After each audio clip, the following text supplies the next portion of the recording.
Haleluya, shalom. Shalom Bapak Ibu Saudara, kita ada dalam program Mujizat Zaman Now. Kita percaya ada mujizat-mujizat di zaman sekarang ini terjadi. Sebab karya Tuhan telah dinyatakan, anugerah Tuhan telah dinyatakan bagi kita. Ketika kita percaya kepada Kristus, kepada Tuhan yang sumber pembuat mujizat, maka Bapak Ibu Saudara, saya percaya mujizat-mujizat zaman now terus Bapak Ibu Saudara dan saya alami dalam nama Yesus. Bapak Ibu Saudara, mari kita sama-sama satukan hati kita. Kita masuk dalam program Mujizat Zaman Now. Kita akan menyembah dan memuji Tuhan, dan kita percaya urapan Tuhan mengalir dalam setiap kita. Bapak, kami mengucap syukur buat hari ini. Kami berterima kasih buat waktu dan kesempatan kami boleh terkoneksi, tergabung di dalam program Mujizat Zaman Now.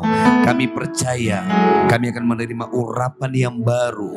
Mujizat-mujizat itu terjadi sekarang ini ketika ada dalam hadirat Tuhan, dan firman Tuhan meneguhkan kami. Dalam nama Yesus, dalam nama Yesus, dalam nama Yesus. Kaulah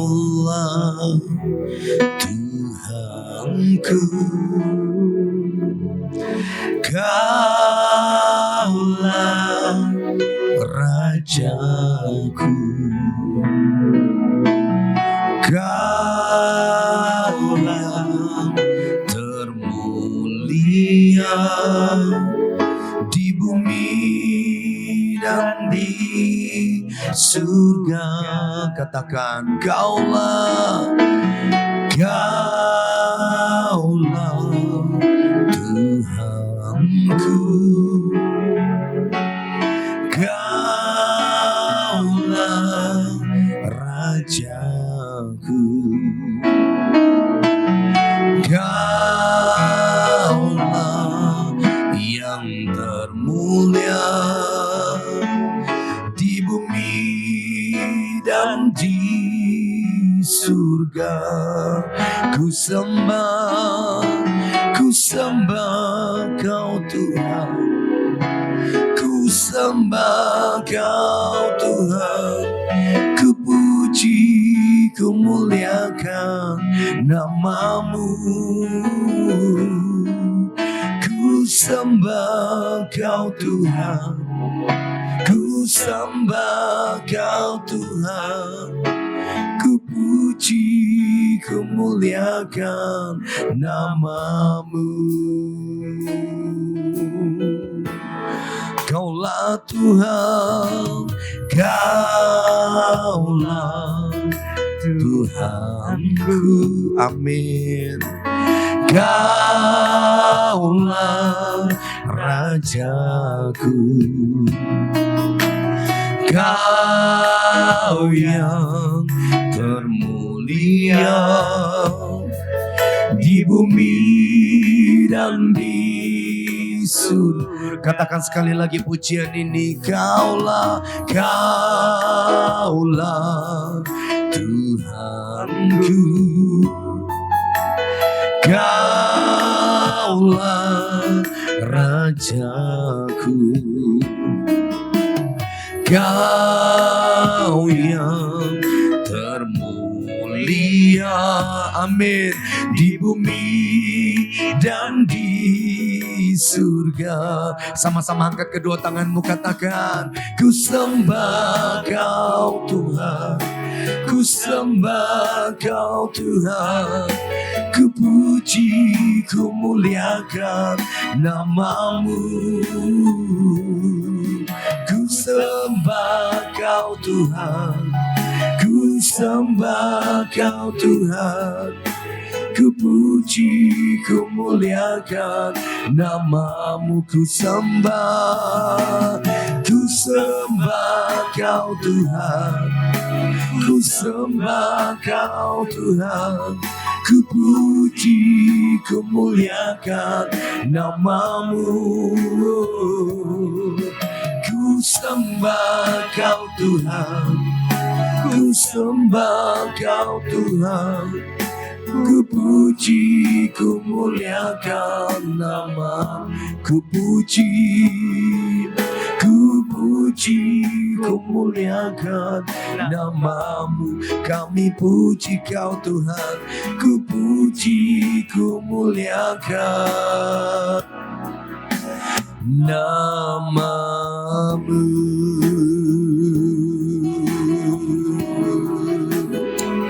Kami bersyukur, terima kasih, haleluya.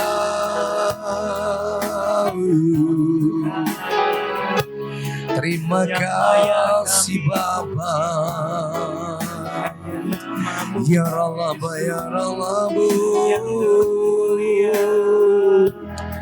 kami menyembahmu. Terima kasih Tuhan, haleluya. We worship you. Kami bersyukur, terima kasih Bapa, haleluya. Kami bersyukur, terima kasih. Kami bersyukur buat anugerah-Mu Tuhan. Kami bersyukur buat kasih karunia-Mu Bapa. Terima kasih Tuhan.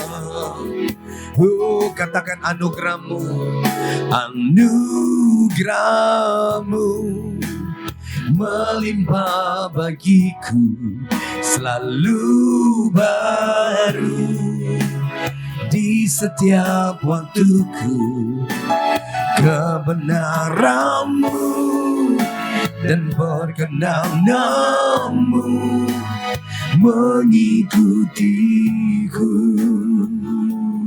Oh, anugerah-Mu melimpah bagiku, selalu baru di setiap waktuku. Kebenaran-Mu, kebenaran-Mu dan perkenan-Mu mengikutiku sepanjang hidupku. Mari yang rindu mengalami mujizat-mujizat Tuhan di zaman now ini, sama-sama kita katakan, kita angkat kedua tangan kita, kita sepakat, kita katakan pujian ini. Anugerah-Mu melimpah bagiku, selalu baru, amin, di setiap waktuku. Kebenaran-Mu dan perkenan-Mu mengikutiku. Oh, anugerah-Mu melimpah bagiku, selalu baru di setiap waktuku. Kebenaran-Mu, kebenaran-Mu dan perkenan-Mu mengikutiku sepanjang hidupku. Bapak Ibu Saudara, engkau yang sedang mengalami pergumulan, persoalan atau sakit penyakit, percaya firman Tuhan berkata, cukuplah kasih karunia-Ku bagimu. Kita percaya dalam program mujizat zaman now ini terjadi mujizat-mujizat yang luar biasa. Ketika kita sepakat, kita percaya terjadi mujizat-mujizat yang dahsyat. Mari sama-sama dengan saya kita sekali lagi mengatakan pujian ini. Anugerah-Mu melimpah bagiku, yes, selalu baru di setiap waktuku kebenaran-Mu dan perkenanan-Mu, yes, mengikutiku. Oh, anugerah-Mu melimpah bagiku, selalu baru di setiap waktuku. Kebenaran-Mu dan perkenanan-Mu mengikutiku sepanjang hidupku. Kebenaran-Mu, kebenaran-Mu dan perkenanan-Mu, kebenaran-Mu dan perkenanan-Mu mengikutiku sepanjang hidupku.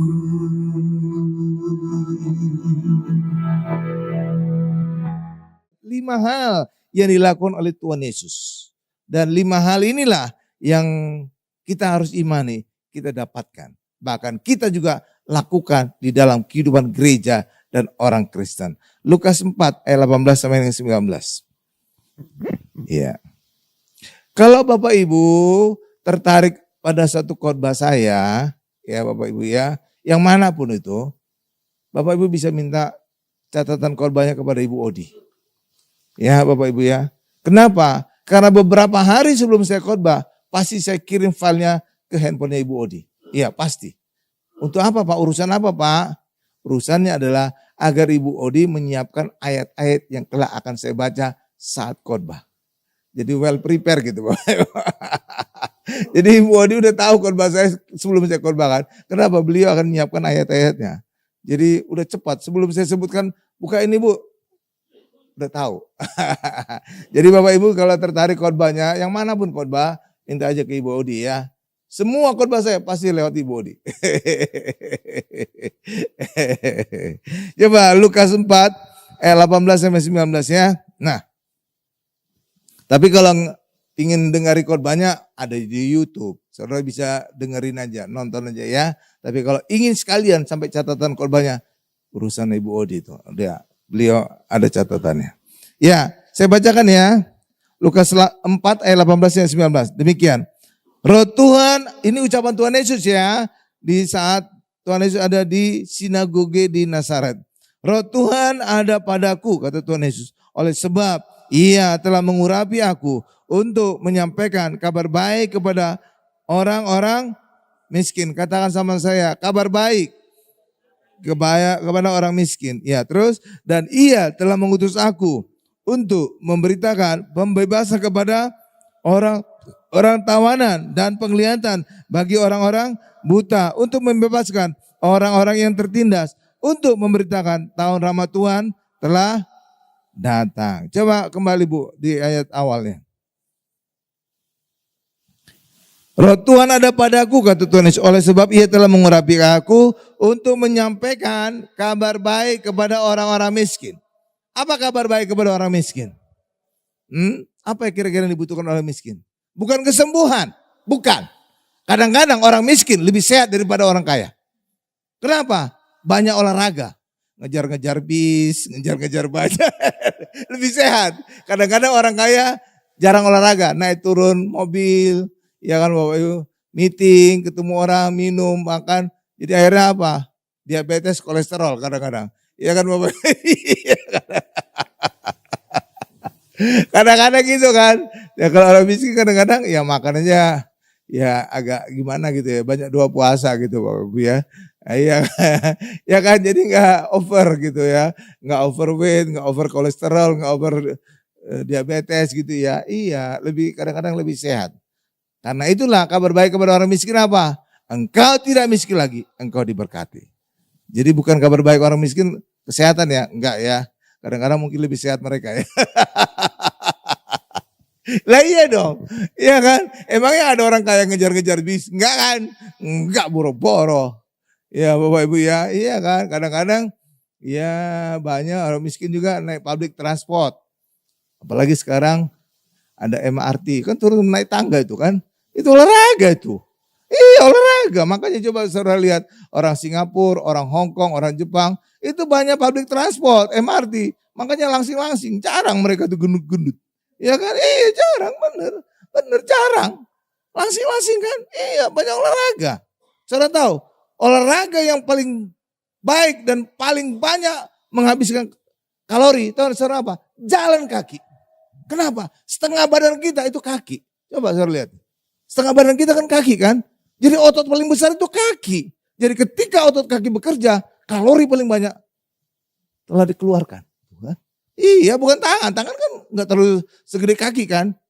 Iya kan enggak kan. Kaki kan paling setengah badan kita kaki kan. Jadi ototnya paling besar di kaki. Jadi ketika kaki bekerja, kalori yang dikeluarkan itu lebih besar dari semua otot yang lain. Iya Bapak Ibu kan. Makanya ketika orang olahraga jalan itu relatif lebih langsing-langsing. Orang Singapura, saudara lihat jalannya cepet banget kan. Kalau saudara sana udah ketabrak-tabrak. Langsing-langsing. Amin Bapak Ibu ya. Iya.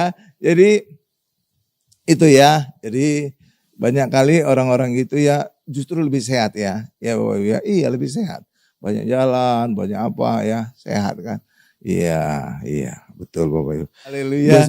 Ya, tadi ya kembali ke laptop, kembali ke ayat. Jadi kabar baik kepada orang miskin ya, itu pertama. Artinya apa? Pertama tindakan Yesus memberkati kita. Yang kekurangan diberkati. Amin. Tuh, jadi berkat dari Tuhan itu adalah berkat. Ya, tujuan Yesus adalah memberkati umatnya. Terus ayat 19. Untuk memberitakan pembebasan kepada orang-orang tawanan. Nah tawanan itu apa? Tawanan dosa, tawanan setan.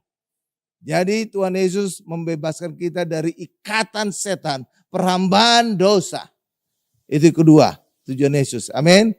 Ya kedua kelepasan. Yang ketiga. Dan penglihatan bagi orang-orang buta. Jadi kesembuhan. Jadi Tuhan juga menjanjikan kesembuhan ilahi bagi kita. Dan itu dialami juga tadi oleh Ibu Mariana. Amin Bapak Ibu. Iya. Jadi kesembuhan itu, berkat itu bukan ciri suatu gereja. Tapi sebenarnya ciri orang Kristen. Ketika kita berfokus kepada Yesus. Dan jadi semuanya itu akan mengejar kita. Kesembuhan mengejar kita. Berkat juga mengejar kita. Jadi kejar saja Yesus maka semuanya akan mengejar kita. Kenapa? Karena di dalam Yesus ada semuanya. Saudara ngejar apa? Pikir apa? Keselamatan di dalam Yesus ada. Saudara ingin apa? Diberkati. Dalam Yesus ada berkat. Saudara ingin apa? Kesembuhan. Di dalam Yesus ada kesembuhan. Saudara ingin apa? Kelepasan. Di dalam Yesus juga ada kelepasan. Jadi dapat Yesus, dapat semua. Makanya kejar saja Yesus, semua itu akan mengejar kita. Karena di dalam Yesus ada semuanya. Amin. Luar biasa kan? Iya, jadi gereja itu tidak berfokus kepada mujizat. Tidak. Berfokus kepada Yesus. Dan ketika kita berfokus kepada Yesus, semuanya kita dapat. Luar biasa kan?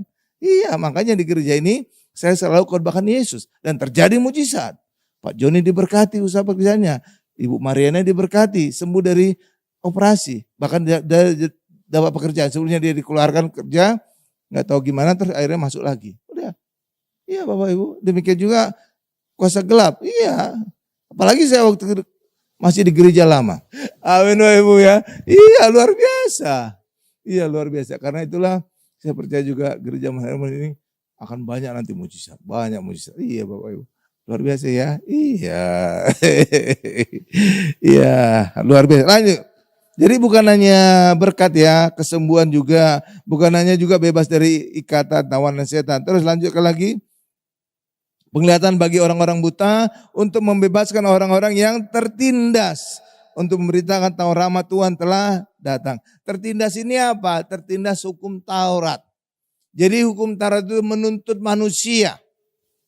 Jadi manusia dituntut untuk kamu benar, maka kamu harus melakukan hukum Taurat. Masalahnya adalah hukum Taurat itu standar kesempurnaan kebenaran Allah.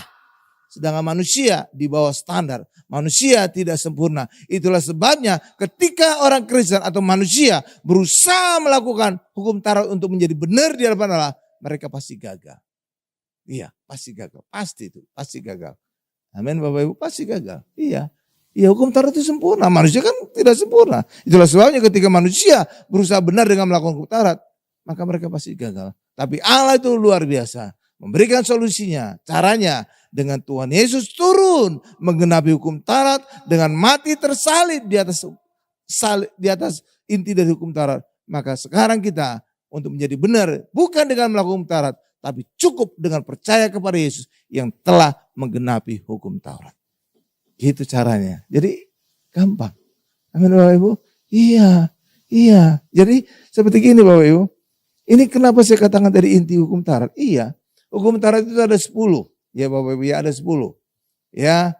Hukum Taurat itu ada 10. Kalau hukum Taurat itu 10 dirangkum, disarikan, muncul 2 hukum.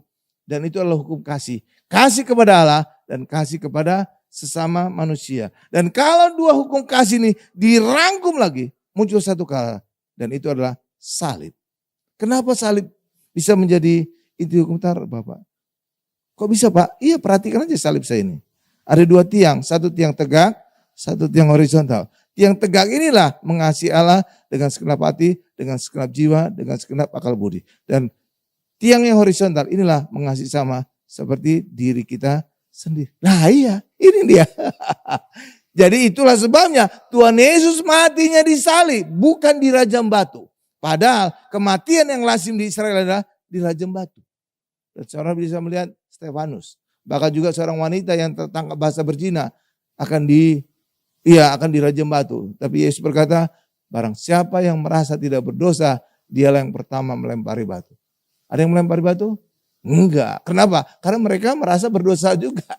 Cuma dosanya bukan berzina kan? Iya, tapi sesama orang berdosa, jarinya menunjuk harus mati nih orang. Kan gawat ya, ganas ya. Iya tuh, iya Bapak Ibu. Jadi kematian, hukuman mati yang lazim di Israel adalah lempari batu. Makanya tetangga sebelah kan ada ritual lempari batu juga kan. Prinsipnya apa? Melempari dosa, melempari setan itu Bapak Ibu. Hal yang sama juga di Israel. Jadi rajam batu adalah melempari dosa, melempari orang yang berdosa sampai mati. Jadi harusnya Yesus matinya dilempari batu. Tapi kenapa matinya salib? Karena Yesus mati untuk menghapuskan kutuk dari kehidupan manusia. Karena gagal melakukan hukum Taurat. Itulah sebabnya Yesus mati disalib. Agar lewat kematian Yesus disalib, maka hukum Taurat digenapi oleh Tuhan Yesus. Paham Bapak Ibu?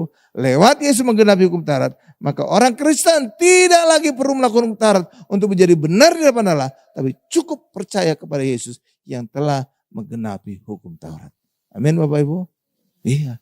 Contohnya, saya sering kasih contoh, mungkin saudara lupa, ini saya ingatkan lagi. Misalkan Bapak Ibu makan di restoran. Bapak Ibu harus bayar kan? Bayar dong, masa makan gak bayar, bisa benjol kita. Benar kan Bapak Ibu ya? Harus bayar kan? Tapi ada kondisi yang tidak kita perlu bayar. Caranya gimana Pak? Caranya adalah ketika di restoran itu juga makan orang lain yang mengenal kita. Lalu orang itu rupanya lebih dulu selesai makan. Dan dia kemudian ngomong kepada kasir, itu Pak yang pojok itu teman saya akan bayari makanannya. Lalu kemudian dia buru-buru pergi, mungkin ada urusan, dia bayar makanan dia dan bayar juga makanan kita. Ketika kita tiba selesai udah makan, kita ke kasir atau kasir yang datang, lalu kita bilang, berapa Pak biayanya? Oh Pak, tadi ada teman Bapak Pak membayar. Jadi Bapak gak perlu bayar lagi. Ya, ada 2 sikap yang harus saudara lakukan. 1, percaya bahwa teman saudara ada yang membayar saudara. Yang kedua, saudara tidak percaya, saudara harus membayar sendiri. Benar Bapak Ibu ya? Benar kan Bapak Ibu ya? Kalau saudara percaya bahwa ada orang yang membayari saudara, saudara perlu membayar lagi enggak? Enggak. Bilang aja, oh terima kasih ya, oke saya pulang, saya pergi. No problem. Tapi ketika saudara tidak percaya, oh jarang-jarang ada orang baik hati menraktir saya makan. Jangan-jangan ini jebakan Batman. Saya bayar aja lah. Jadi ketika saudara tidak percaya, saudara harus membayar sendiri makanan saudara. Hal yang sama juga dengan kerohanian. Ketika Yesus telah membayar dosa kita, bagian saudara ada 2. 1, percaya kepada Yesus. Yang kedua, saudara tidak percaya kepada Yesus. Ketika kita percaya kepada Yesus, kita tidak perlu lagi membayar dosa kita. Tapi bagi orang di luar sana yang tidak percaya Yesus, mereka harus membayar dengan perbuatan mereka. Lihat itu perbandingannya. Jadi orang Kristen itu orang pintar ya. Tahu yang enak. Ya percaya Yesus, beres semua. Gitu loh Bapak Ibu. Keren kan? Lah iya. Jadi Tuhan itu udah memprogramkan hal yang gampang, yang luar biasa, anugerahnya luar biasa. Bagian kita hari ini percaya bahwa Yesus telah menggenapi hukum Taurat, bahwa Yesus telah membayar lunas semuanya. Maka bagian kita cukup percaya. Amin. Tapi orang yang tidak percaya, ya udah harus membayar sendiri dengan perbuatannya. Amin. Tapi orang Kristen tidak, cukup percaya. Kita langsung dibenarkan oleh Allah. Amin. Berikan dulu kemuliaan bagi Tuhan Yesus Bapak Ibu. Luar biasa kan? Iya, jadi kelihatan saudara pintar ya. Tahu yang enak ya? Iya kan, kayak di restoran itulah. Enak ditraktir kan? Saya cerita enggak ya ke Ibu Lydia ya? Ada cerita kalau tadi lucu. Gak usah ya, gak usah Ibu Lydia, gak usah ya. Nah, nantilah private aja ke Ibu Lydia. Pak Joni. Ada lucu. Pasti Ibu Lydia dengar itu ngakak nanti pasti. Ibu Odi aja ngakak. Gak usah Ibu Odi ya. Ya oke Bu Odi. Daripada benjol dari Ibu Odi. Jadi gitu ya Bapak Ibu ya. Jadi penglihatan kepada orang buta untuk membebaskan orang-orang yang tertindas hukum Taurat. Karena hukum Taurat ketika kita mencari kebenaran dengan melakukan hukum Taurat, saudara akan merasa tertindas. Iya, kenapa bisa tertindas Pak? Karena selalu saudara gagal. Dan ketika saudara gagal, iblis akan bisa mendakwa saudara. Kenapa? Kalau orang gagal kan gampang kelihatan kesalahannya. Maka iblis akan mendakwa kesalahan saudara, kegagalan saudara. Tapi ketika kita dalam Yesus, iblis gak bisa mendakwa kita. Mendakwa apa? Orang udah digenapi oleh Yesus. Amin Bapak Ibu. Lah iya dong. Iya. Jadi hanya orang yang belum lunas kreditnya, bank bisa nagih saudara. Tapi ketika saudara telah membayar lunas KPR saudara misalkan, saudara tinggal tunjukkan bukti lunasnya. Orang bank itu akan pergi dari saudara. Iya, benar Bapak Ibu. Hal yang sama juga dengan kita. Kenapa iblis tidak bisa mendakwa orang Kristen? Kita tunjukkan saja darah Yesus ada di hidup kita. Maka iblis akan pergi dari kita. Karena kita sudah lunas. Amin Bapak Ibu. Tapi kalau kita masih gagal, belum lunas, ya iblis masih punya celah untuk mendakwa kita. Amin Bapak Ibu. Lah iya dong. Paham ya? Ya. Dan untuk memberitakan tahun rahmat Tuhan telah datang. Itulah anugerah. Jadi ketika Yesus datang, maka Yesus juga memberitakan berita anugerah. Bahwa kita telah diampuni dosa kita. Amin Bapak Ibu. Tapi masalahnya ada yang percaya, ada yang tidak. Amin. Iya. Jadi luar biasa Bapak Ibu kedatangan Tuhan Yesus. Tapi sayang disayang, inilah luar biasanya. Tuhan Yesus ini, ayat ini terjadi ketika Tuhan Yesus datang ke sebuah sinagoge di Nazaret. Tuhan Yesus itu disebut orang Nazaret. Karena apa? Besarnya di Nazaret. Iya Bapak Ibu, besarnya di Nazaret. Jadi kalau besarnya di Nazaret, dia punya teman-teman masa kecil enggak? Ada. Pasti ada. Kalau saudara besar di Siantar, sekitar Siantar itu pasti kenal saudara. Banyak teman-teman saudara. Benar gak Bapak? Benar ya Bapak Ibu? Iya benar. Jadi ketika Yesus dibesarkan di Nazaret, di Galilea, maka pasti banyak teman-teman masa kecilnya. Itulah sebabnya ketika Yesus berkhotbah di Nazaret di sebuah sinagoge, khotbahnya luar biasa, orang-orang memuji juga dari mana hikmatnya di luar biasa, tapi ada teman-teman masa kecilnya. Bukankah dia anak Yusuf? Saudarinya ada bersama-sama kita. Jadi ketika orang melihat Yesus dari sisi kemanusiaan, disitulah tidak ada iman. Ya, kenapa tidak ada iman? Di situ tidak ada mujizat. Kenapa? Karena mujizat itu Tuhan yang mengerjakan. Benar gak Bapak Ibu ya? Ya, kalau manusia itu dunia natural. Sedangkan Tuhan ketika bekerja itu dunia supranatural. Itulah mujizat. Nah ketika kita melihat kemanusiaan Yesus, saudara tidak akan pernah mengalami mujizat. Saudara tidak akan pernah mengalami supranatural. Tapi semuanya natural. Itulah sebabnya di Nazaret Tuhan Yesus tidak melakukan mujizat. Kenapa? Karena orang Nazaret yang harusnya layak mendapatkan 5 hal yang dibawa oleh Tuhan Yesus. Tapi ketika mereka melihat Yesus sebagai manusia, maka mereka tidak akan mengalami mujizat dari Tuhan. Itulah sebabnya saya mendorong kita orang Kristen, jangan suka menyebut Yesus anak Daud. Karena anak Daud itu menunjukkan kemanusiaan Yesus. Kalau saudara ingin mengalami mujizat Tuhan, selalu lihat Yesus sebagai Tuhan. Selalu lihat Yesus sebagai Allah. Di saat itulah kita punya iman, di saat itulah mujizat akan kita alami. Karena mujizat itu tidak dilakukan oleh manusia, mujizat hanya dilakukan oleh Allah. Sebab mujizat adalah supranatural. Amin Bapak Ibu? Iya dong. Luar biasa ya. Haleluya, haleluya. Nah, Yesus dan murid-murid juga menyembuhkan orang yang sakit dan mengusir setan. Coba kita lihat Lukas 7 ayat 21. Haleluya. Karena itu juga Bapak Ibu, saudara juga ciri saudara sebagai orang percaya. Bapak Ibu percaya kepada Yesus? Amin? Ya, bagus. Tidak semua orang Kristen itu orang percaya Bapak Ibu ya, bukan ya. Kenapa? Kadang-kadang Kristen kita Kristen KTP. Karena orang tua kita Kristen, maka anaknya juga menjadi Kristen otomatis. Jadi KTP ya, bukan benar-benar kita percaya Yesus ya. Bahkan saya ingin katakan, tegas ya, tidak semua pendeta juga orang percaya. Loh, kok bisa Pak? Pendeta kan yang membawa firman Pak, yang suka khotbah Pak. Kok bisa termasuk juga orang tidak percaya Pak? Saudara periksa aja khotbahnya. Apakah dia masih mengkhotbahkan Tuhan Yesus atau tidak? Iya Bapak Ibu, sekarang ini lebih banyak pendeta tidak khotbah tentang Yesus. Buktikan sendiri saja. Banyak tentang kehidupan sehari-hari. Ketika saudara sedang pacaran, jatuh cinta. Saudara pernah nggak jatuh cinta Bapak Ibu? Pacaran, pernah ya? Pernah ya? Sering lagi. Tapi belum ada tanda-tanda keberhasilan. sorry ini.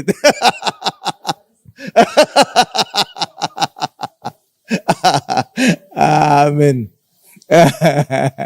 Ya Bapak Ibu, ya kan kita kan orang normal ya pasti, ya kecuali LGBT lah kita lain lah. Ya kan, ketika saudara sedang pacaran, pasti pacar saudara itu selalu ada di hati saudara, benar kan? Kalau perlu ngomong ke siapapun, ke teman, ke saudara, pasti ngomongin pacarnya. Ya kan, pasti ngomong secara refleks aja kita cerita, wih pacar saya baik banget loh, kayak malaikat baiknya, luar biasa. Tampaknya memang rainbow, tapi hatinya Hello Kitty.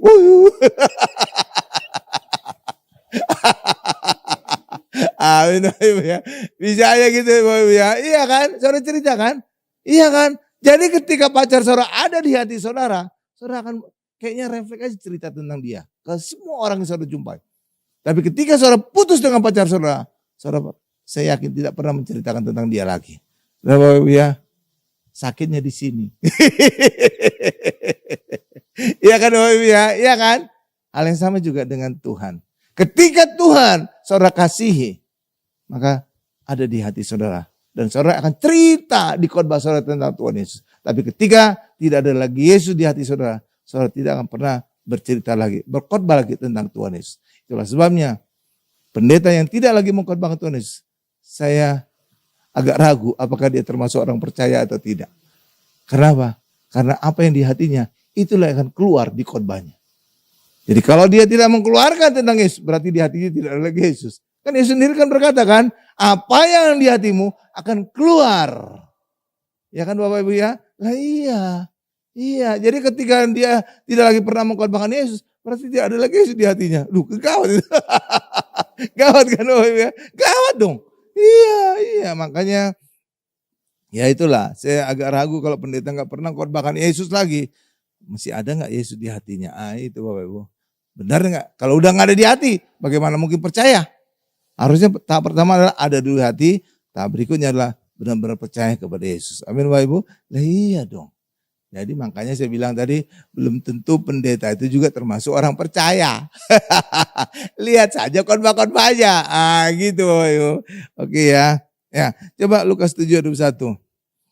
Pada saat itu Yesus menyembuhkan banyak orang dari segala penyakit dan penderitaan dan dari roh-roh jahat. Dan ia mengaruniakan penglihatan kepada banyak orang buta. Tuh, luar biasa ya.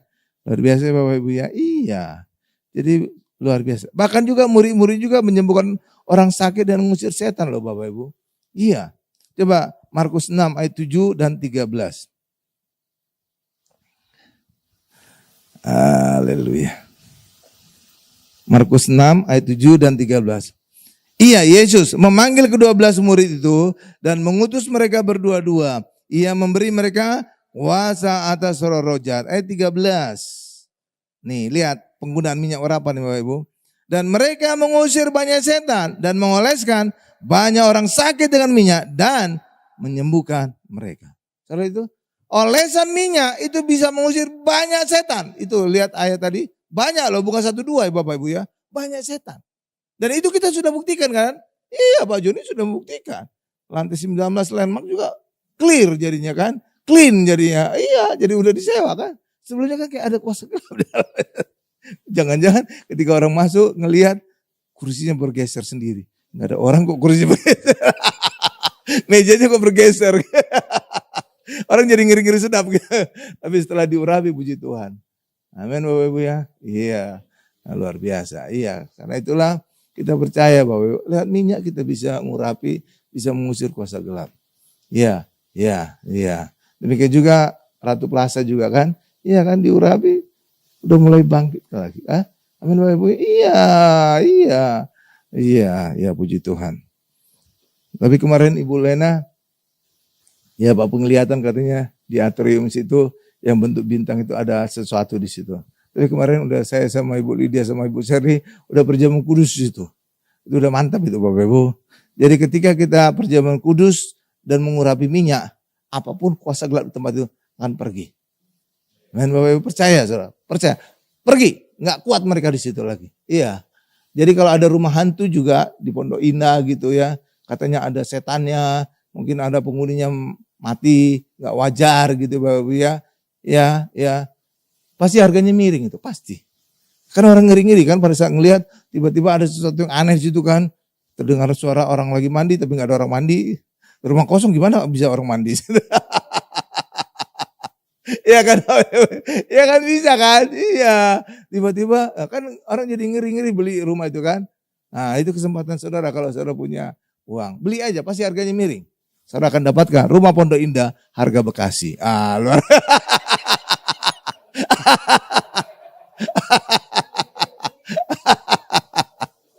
Iya dong, kalau ada rumah hantu pasti harganya miring. Mana mungkin harganya wajar normal kan?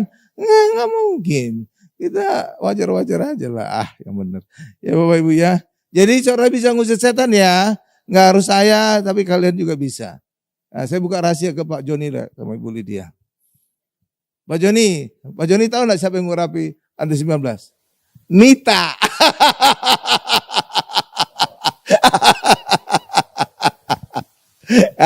Itu landmark itu. Amin Ibu ya. Iya, jadi udah bersih dari kuasa-kuasa gitu. Iya, dan sekarang udah disewakan. Luar biasa kan? Iya. Saya sengaja gitu nih, tenang aja nih. Iya. Saya kalau ada kesempatan saya promosikan orang-orangnya saya. Tenang nih, tenang. Namamu akan selalu diingat. Ya, haleluya. Haleluya Bapak Ibu ya. Ya, puji Tuhan. Jadi kita bisa mengusir setan ya. Saudara jangan takut setan ya. Ya, saudara urapin aja. Kalau saudara merasa kayak sesuatu tempat itu angker, urapi aja diri saudara. Saya diurapi penuh kemuliaan Allah, setan tidak berani ganggu kita. Benar. Ya, tapi, ada tapinya. Jangan saudara nyimpan jimat di tubuh saudara. Ya bisa di tali pinggang atau di dompet atau apa. Itu jangan. Kalau saudara juga nyimpan jimat, setan nggak takut. Itu barang saya itu di itu. Iya dong. Saudara, kamu mengusir saya, barang saya juga ada di badan kamu. Gimana? Nah, ya jangan ya. Pokoknya kita juga harus bersih. Saudara, maka setan akan lari daripada kita. Amin. Iya, jangan nyimpan itu-itulah. Ya, nanti setan Diusir malah diketawain saudara. Barang saya juga ada di kamu. Kok bisa ngusir saya? Amin Bapak Ibu. Jadi pakai minyak urapan dan perjamuan kudus itu mantap punya. Amin. Bersihlah. Dan saya sarankan juga kalau ada rumah baru, saudara harus ngurapi dan perjamuan kudus di rumah itu. Kenapa? Karena kadang-kadang saat pembangunan ada aja tukang itu minta kayak nanam kepala kambing atau kebo di rumah itu dia di lantai, atau juga tandan pisang digantung di langit-langit. Iya, itu kayak tradisi tukang-tukang gitu Bapak Ibu. Ya makanya untuk menetralisir, kita kan nggak tahu gimana saat pembangunan satu rumah kan. Ya udah perjamuan kudus saja urapi, udah bersih tuh. Ya, amin Bapak Ibu ya. Iya, kadang-kadang tukang itu kayak maksakan gitu. Kita kadang-kadang kepepet ya. Kalau nggak nanti rumah saya terbengkalai lagi. Ya kan Bapak Ibu ya. Kadang-kadang kita kompromi juga. Ya oke lah. Saudara ada jalan keluar ya. Urapi saja sebelum saudara tempati. Ya kita tutup dengan satu ayat terakhir. Pendeta juga bisa menyembuhkan orang sakit dengan minyak urapan. Yakobus 5 ayat 14.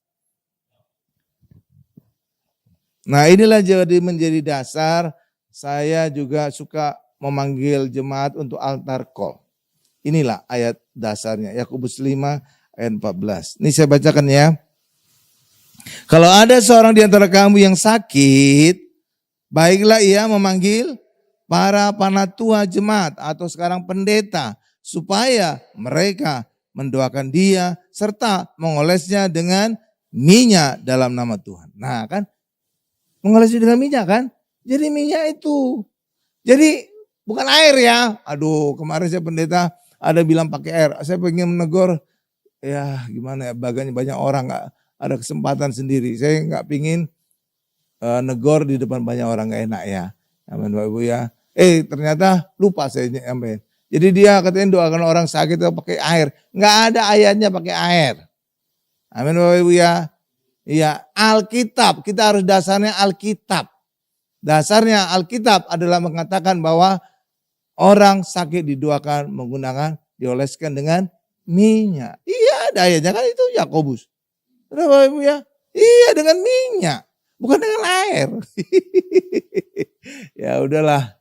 Ya pokoknya kalau saya ingat saya tegur itu pendeta. Tapi saya nggak pengen negur lagi banyak orang. Saya biasanya ya jagalah. Oke Bapak Ibu ya. Iya saya negur. Tapi kalau muji orang itu boleh depan banyak orang. Amin. Tapi negur jangan. Nanti mempermalukan orang itu ya. Ya kan, bagusan 2-3 ya, cuma terbatas ya. 4 mata kalau perlu ya. Ya.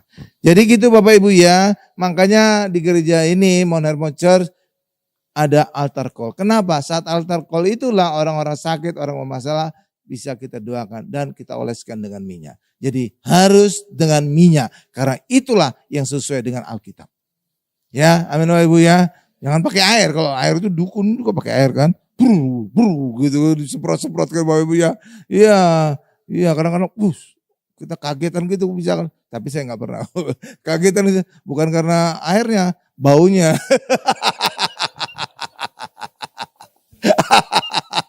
Nggak sikat gigi seminggu. Amin Ibu ya. Amin ya. Jangan pakai air ya. Itu nggak sesuai Alkitab. Iya, kalau dukun iya ada pakai air. Tapi Alkitab berkata oleskan dengan minyak. Ada ayatnya. Jadi saudara kuat kalau dibantah orang. Amin. Amin Bapak Ibu ya. Amin. Ya, saya simpulkan khotbah ini. Akibat dosa orang bisa sakit dan diserang setan. Tapi Tuhan Yesus menebus dosa, menyembuhkan orang sakit dan mengusir setan-setan. Demikian juga di dalam Markus 16 ayat 17 ayat 18. Orang percaya bisa mengusir setan dan menyembuhkan orang sakit. Amin Bapak Ibu. Kita tundukkan kepala kita. Mari kita berdoa.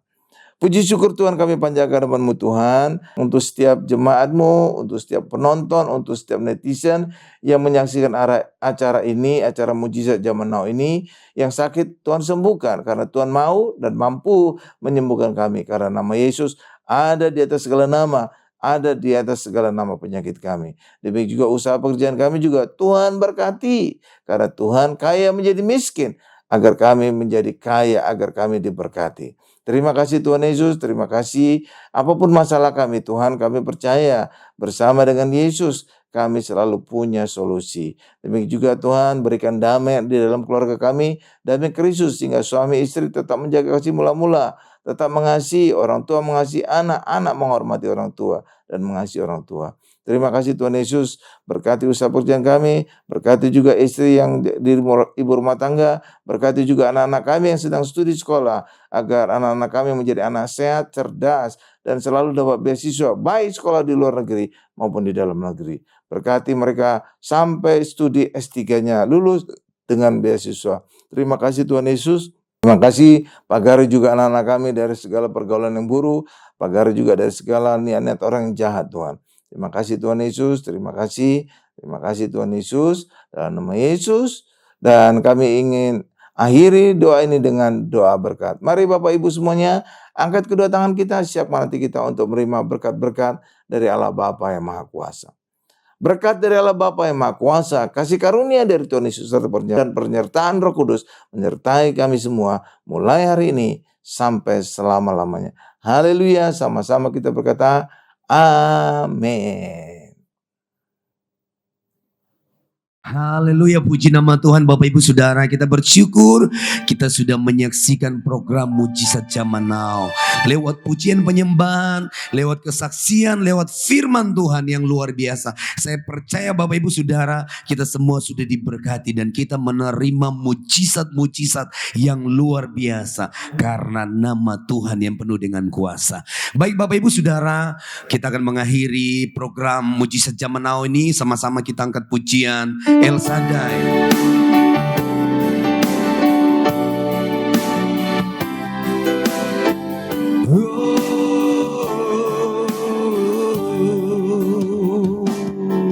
El Shaddai,